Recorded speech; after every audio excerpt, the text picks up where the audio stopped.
Praise the lord. హల్లెలూయా.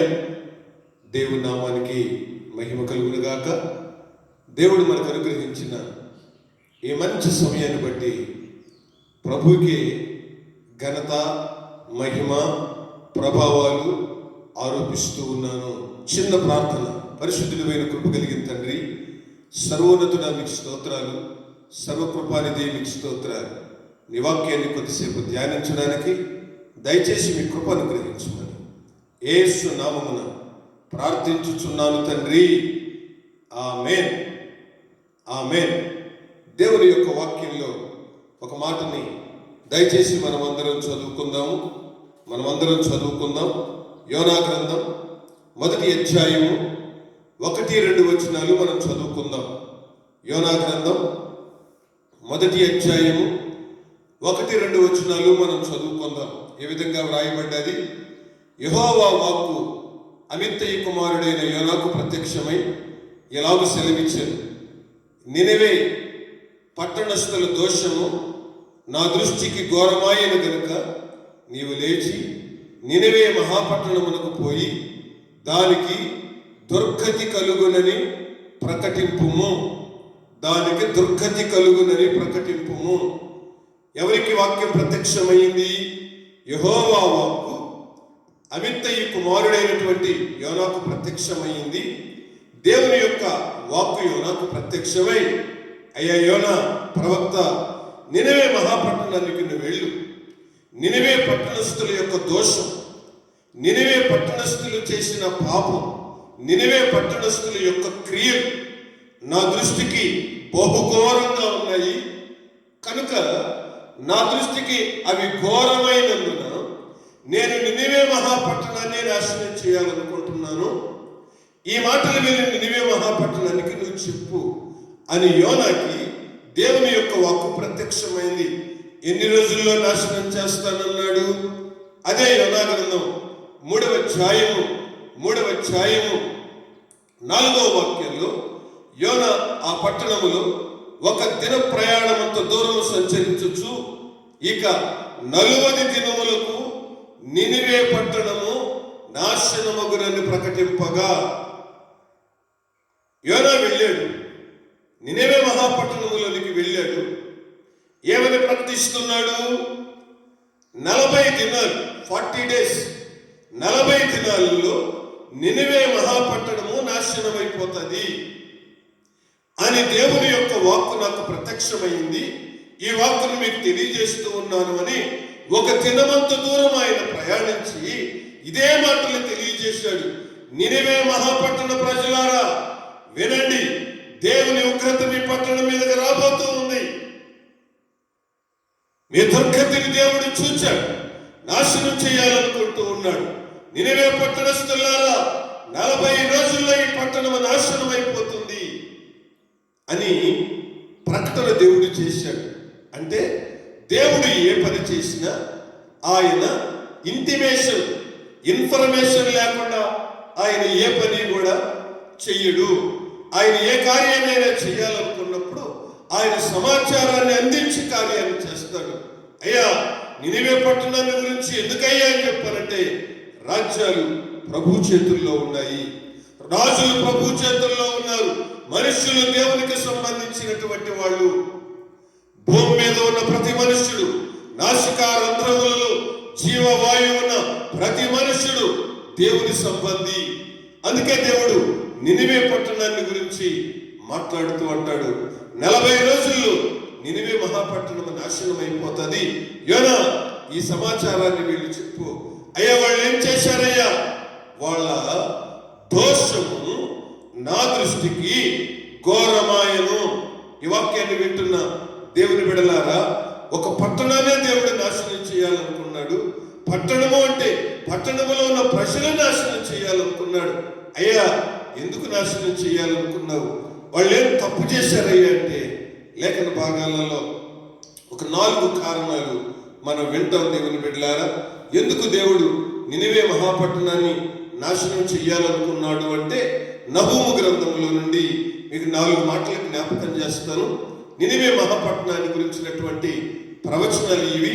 ఆ పట్టణం యొక్క స్థితిగతులు ఎలా ఉన్నాయి, ఆ పట్టణంలో ప్రజలు ఎలా ఉన్నారు, ఎందుకు దేవునికి అంత కోపం వచ్చింది, దేవుడు ఎందుకు అంత బాధపడ్డాడు ఆ పట్టణ విషయంలో జ్ఞాపకం చేస్తాను. మొట్టమొదటి మాటగా నహూము గ్రంథము 1వ అధ్యాయము 11వ వాక్యాన్ని మనం చదువుకుందాం. ఈ విధంగా వ్రాయబడ్డది.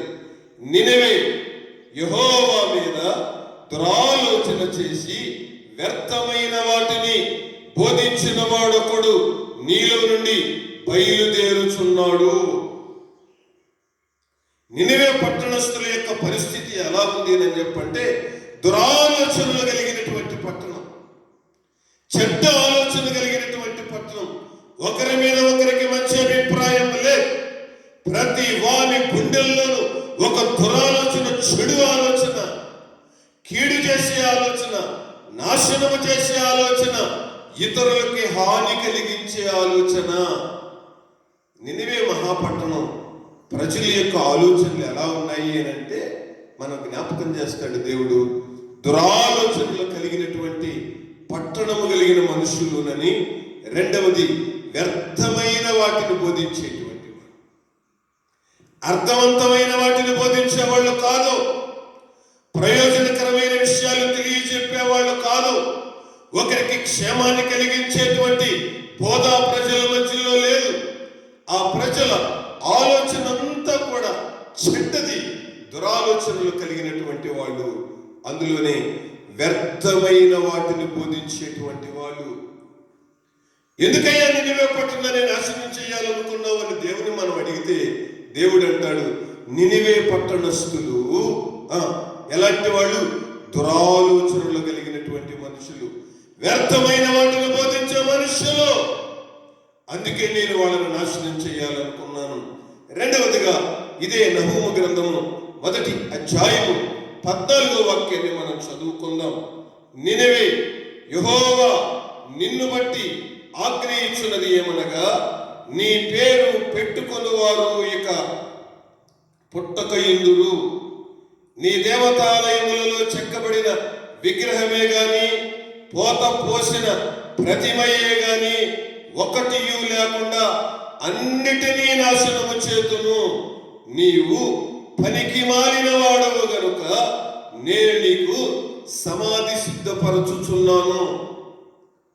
నినివే పట్టణస్థుల యొక్క పరిస్థితి ఎలా ఉంది అని చెప్పంటే, పనికి మాలినటువంటి వాళ్ళు. నినివే మహాపట్టణమా, ఆ పేరు మరెవరు ఎన్నడూ చరిత్రలో పెట్టుకోరు అని చాలా తీవ్రంగా మాట్లాడుతూ ఆయన చెప్తున్నటువంటి మాట, నినివే పట్టణస్థులు ఎలా ఉన్నారు అని చెప్పంటే, పనికి మాలినటువంటి వారు. ఒక్కరూ పనికొచ్చేవాళ్ళు కాదు. సృష్టికర్త అయిన దేవుని మీద తిరుగుబాటు చేసినటువంటి ప్రజలు, జీవవాయువుని కలిగించిన దేవునికి వ్యతిరేకమైనటువంటి ప్రజలు. వాక్యం గుర్తు చేస్తూ ఉన్నటువంటి మాట, పనికి మాలినటువంటి వాళ్ళు. ఆ పట్టణంలో ఉన్న ప్రజలంతా ఎవరు పనికొచ్చేవాళ్ళు కాదు. పనికిరాని వస్తువులని మనం బయట పారవేస్తాం, పనికిరాని తీగలని మనం కత్తిరిస్తాం. ఇందులో పనికి మాలినది ఉన్నది అని దేవుడు ఎరిగి వారిని కత్తిరించాలనుకున్నాడు. నినివే మహాపట్టణాన్ని నాశనం చేయడానికి దేవుడు చూపుతున్న మరొక కారణం ఏమిటంటే, ఆ పట్టణ ప్రజలందరూ పనికి మాలినటువంటి వాళ్ళు. అంతేకాదు, అక్కడ గుర్తు చేస్తాడు, పనికి మాలిన పట్టణమా, దేవుడు ఈ పట్టణానికి సమాధి కట్టబోతున్నాడు. ఈ పట్టణం కనుమరుగు కాబోతూ ఉంది. ఇక ఎన్నడను నినివే మహాపట్టణము కనబడదు. వాక్యం సెలవిస్తున్న మాట మొదటిగా మనం విన్నాము, వాళ్ళు దురాలోచనలు కలిగిన వారు, వ్యర్థమైన వాటిని బోధించేటువంటి వాళ్ళు. రెండవదిగా మనం చూశాము, వాళ్ళు పనికి మాలినటువంటి వాళ్ళు, సమాధికి సిద్ధమవుతున్నటువంటి వాళ్ళు. వాళ్ళ పనికి మాలిన తత్వాన్ని బట్టి వాళ్ళ ఆత్మలో మృతులైపోయినారని, వాళ్ళ కార్యాలు నీచమైనటువంటివినని సంగతి వాళ్ళకి అర్థం కావడం లేదు. అందుకే దేవుడు సమాచారాన్ని పంపించాడు. మూడవదిగా మనం విందాం, నహూము గ్రంథము 2వ అధ్యాయము 8వ వాక్యాన్ని మనం చదువుకుందాము. నహూము గ్రంథం 2వ అధ్యాయము 8వ వాక్యాన్ని మనం చదువుకుందాము. కట్టబడినప్పటి నుండి నినివే పట్టణము నీటి కొలను వలె ఉండెను. దాని జనులు పారిపోవచ్చున్నారు. నిలువుడి నిలువుడి అని పిలిచినను తిరిగి చూచువాడొకడునూ లేడు. నినివే పట్టణాన్ని దేవుడు చాలా అందంగా సౌందర్యంగా దాన్ని చేశాడు. దేవుడు తన మాటలు చెప్పాలినని ఎంతో ప్రయత్నం చేసినా నిలవండి నిలవండి నిలవండి అని పిలిచినా నిలిచేవాడు అప్పుడు లేడు. దేవుని మాటలని నిర్లక్ష్యం పెట్టువారు, దేవుని మాటలు తృణీకరించేవారు. అయ్యా మీరు నిలవండి, దేవుని మాటలు వినండి అంటే వినేవాళ్ళు కాదు, దేవుని మాటలు తృణీకరించేటువంటి వాళ్ళు. అందుకే ఆ పట్టణాన్ని దేవుడు నాశనం చేయాలనుకున్నాడు. అందుకే 13వ వచనంలో దేవుడు ఏమయ్యాడు దానికి అని చెప్పంటే, నేను నీకు విరోధినై ఉన్నాను.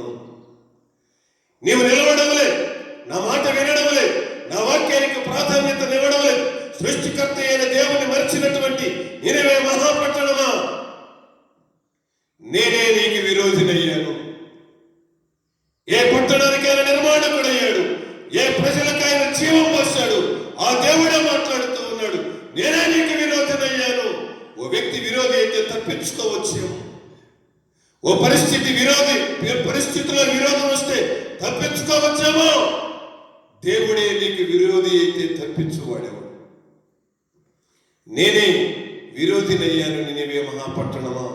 అందుకే చివరిగా ఆయన జ్ఞాపకం చేస్తాడు. చివరిగా 3వ అధ్యాయం 1వ వాక్యాన్ని మనం చదువుకుంటే, నరహత్య చేసిన పట్టణమా నీకు శ్రమ, నరహత్య చేసిన పట్టణమా, మనుషులను చంపే పట్టణమా. ఓ జంతువును చంపినట్టుగా మనుష్యులని అధికారం కొరకి, మనుషులని నీ సొంత లాభం కొరకి హతమార్చేటువంటి పట్టణమా, ప్రాణాలు నిలువున గాలిలో తీసిన పట్టణమా. వాక్యం జ్ఞాపకం చేస్తూ ఉంది, నరహత్య చేసేటువంటి పట్టణం.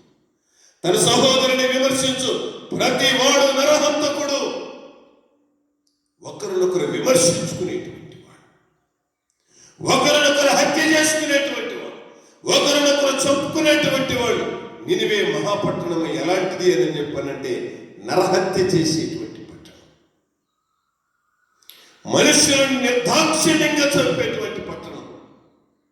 నరహత్య చేసే పట్టణమా, నీ మీదకి నాశనం రాబోతూ ఉంది. అందుకే అక్కడ తర్వాత మాటలో జ్ఞాపకం చేస్తాడు. 4వ వచనాన్ని కానీ మనం చదువుకుంటే, 4వ వచనాన్ని చదువుకుంటే, చక్కని దానవై వేశ్యవై చిల్లంగితనమందు జ్ఞానము గల దానవై జారత్వము చేసి జనాంగముల మీద చిల్లంగితనము జరిగించి సంసారములను అమ్మివేసిన దానా. చాలా తీవ్రంగా ప్రభు పరిగణించి మాట్లాడతాడు. ఏమిటయ్యా అంటే, నినివే మహాపట్టణము వేశ్యగా మార్చబడ్డది, వేశ్యగా మార్చబడ్డది, వేశ్యగా మార్చబడినటువంటి పట్టణం ఇది. సృష్టికర్తను వదిలి సృష్టిలో అనేకమైనటువంటి వాటికి ప్రాధాన్యతనిస్తున్న పట్టణమా, నువ్వు వేశ్యవయ్యావు, నువ్వు చిల్లంగితనము చేశావు. నీ అందాన్ని చూసుకొని, నీ సౌందర్యాన్ని చూసుకొని నువ్వు చెడు మార్గంలో తిరుగుతూ ఉన్నావు. అందుకని ఆయన చాలా తీవ్రంగా అంటాడు.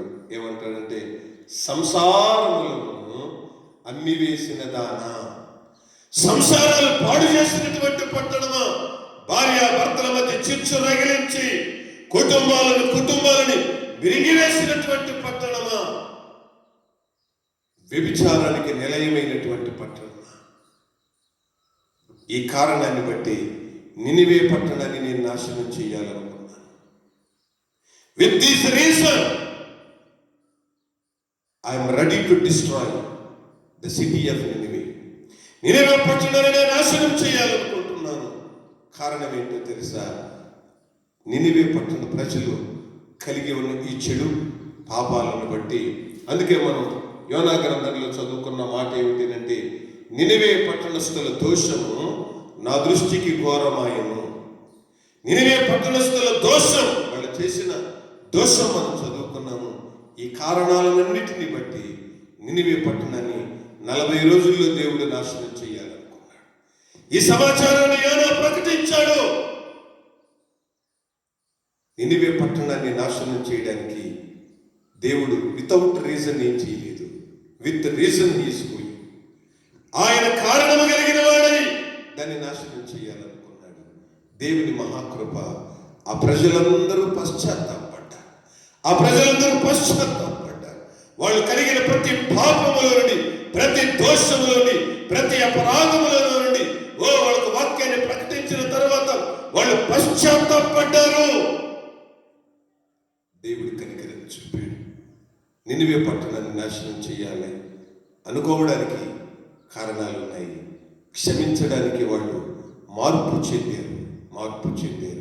ఈ వాక్యాన్ని వింటున్న దేవుని బిడ్డ, మన జీవితంలోనికి దేవుని శాపం దిగి రావడానికి, దేవుని కోపం దిగి రావడానికి, మన వ్యక్తిగత జీవితంలోను, మన కుటుంబ జీవితంలోను ఆ యొక్క క్షామము రావడానికి, నష్టం అనేక సార్లు కలగడానికి మనం చేస్తున్న తప్పే కారణమేమి?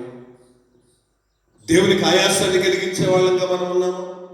దేవునికి బాధ కలిగించే వాళ్ళంగా మనం ఉన్నామా? దేవుడు ఏది చేసినా కారణము లేకుండా చేయాలి. నీతో నాతో అనేక సార్లు దేవుడు మాట్లాడాడు. సరిచేసుకోమని, సవరించుకోమని, మార్చుకోమని మాట్లాడాడు. నిన్ను నన్ను అనేక సార్లు మార్చుకోమని ప్రభువు మాట్లాడితే, ఆయన వాక్యాన్ని వ్యతిరేకిస్తూ బ్రతకడం వల్ల ఓ నష్టాన్ని అనుభవిస్తూ ఉన్నామేమో. ఈ వాక్యాన్ని వింటుండగా ప్రభువు దగ్గరికి వద్దాం. నినివే పట్టణాన్ని క్షమించినది, నినివే పట్టణం యొక్క దోషాన్ని ఎత్తి చూపిన దేవుడు, నినివే పట్టణం మీదకి పశ్చాత్తాపపు ఆత్మని కుమరించిన దేవుడు మనతోనూ మాట్లాడుతున్నాడు. ఆయన కృప కలిగినటువంటి వాడు. అట్టి భాగ్యాన్ని మనమందరము స్వతంత్రించుకుందాము గాక. ఆమేన్. చిన్న ప్రార్థన. పరిశుద్ధుడా, సర్వశక్తిమంతుడా, మీకు స్తోత్రాలు. మీ వాక్యానికై మీకు వందనాలు, మీ మాటలకై మీకు స్తోత్రాలు. నాయన, నినివే పట్టణాన్ని మీరెందుకు నాశనం చేయాలనుకున్నారు? కారణం మీరు చెప్పారు. ఆ కారణాలన్నీ మీరు చెప్పారు నాయన. ఈ కారణాలను బట్టి నేను నాశనం చేయాలనుకున్నాను. 40 దినాలలో నినివే పట్టణం నాశనం అయిపోతుందని యోనా ద్వారా ప్రకటించారు. నినివే పట్టణ ప్రజలు ఆ వార్త విని పశ్చాత్తాపడ్డారు. ఆ వార్త విని అంగలార్చారు. గోనిపట్ట కట్టుకున్నారు. రాజు మొదలుకొని చిన్న పిల్లల వరకు, పశువుల వరకు ఉపవాసం చాటించారు. మీరు చెయ్యాలనుకున్న కీడు విషయంలో నాయనా, మీరు ఆ కీడును తొలగించి క్షేమాన్ని మీరు ప్రసాదించారు. మా వ్యక్తిగత జీవితంలో, మా కుటుంబ జీవితంలో, మా వ్యాపార జీవితంలోను, మా పనుల్లోనూ అనేక నష్టాలు మేము చూడడానికి కారణం మీకు వ్యతిరేకమైనటువంటివి మాలో ఏమన్నా ఉన్నాయేమో. అనేక సార్లు మీ వాక్యం ద్వారా, దైవ సేవకుల ద్వారా మీరు మాట్లాడుతూనే ఉన్నారు. నాయన, ఇంకా ఏమైనా ఉంటే సరిచెయ్యండి. నినివే పట్టణస్థుల మీదకి దిగి వచ్చిన పశ్చాత్తాపపు ఆత్మ మా అందరికీ దిగివచ్చు, మా అందరి మీదకి దిగి వచ్చినట్లుగా, మేము క్షేమాన్ని పొందుకున్నట్లుగా సహాయం చేయమని మీకు 2 వందనాలు చెల్లించుకుంటూ యేసు నామమున ప్రార్థిస్తున్నాము తండ్రి. ఆమేన్. ఆమేన్. Praise the lord. అందరికీ వందనాలు. దేవుడు మిమ్మల్ని అందరినీ ఆశీర్వదించునుగాక. ఆమేన్. ఆమేన్.